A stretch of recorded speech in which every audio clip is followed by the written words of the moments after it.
Non, il y a des inconnus dans l'opposition. Dans chaque parti d'opposition, il y a des inconnus. Quel inconnu? La première inconnue, d'abord, c'est l'inconnu de l'union.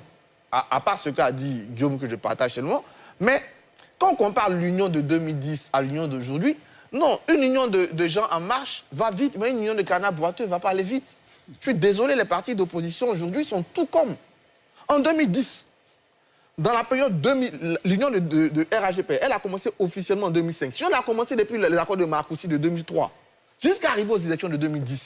À cette époque, quand le FPI au pouvoir Laurent Gbagbo fait une visite d'État dans une ville, le lendemain, il y a un meeting du PDC, il y a un meeting du RD. Il y avait une opposition qui... Aujourd'hui, ce n'est pas le cas.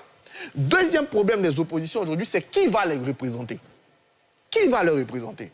Le principal parti d'opposition, qui est le parti qui a plus de députés, c'est le PDC-RDA. D'abord, ce n'est pas le congrès du PDC-RDA qui désigne le candidat. Ça, c'est un. C'est la convention. C'est la convention. Les militants à la convention. La première question de la convention, question que pose Billon, c'est quel type de convention on va avoir? Est-ce que ça serait une convention qui a un bis repetita du congrès, comme c'est fait depuis 1994, ou est-ce qu'on va moderniser la convention? Est-ce que c'est 4000 militants qui vont décider, ou est-ce que c'est tous les militants du PDC qui vont décider? Voici des questions déjà sur ça. Un. Deuxième chose, le président du PDCI, à l'heure où je vous parle, ne peut pas être candidat. Pourquoi? Parce qu'il n'a pas renoncé à sa nationalité française. Non, s'il vous plaît, Michel, je vous ai... S'il vous plaît, c'est un discipline. Arthur... Je suis très ferme. Je viens, je vais vous poser une question.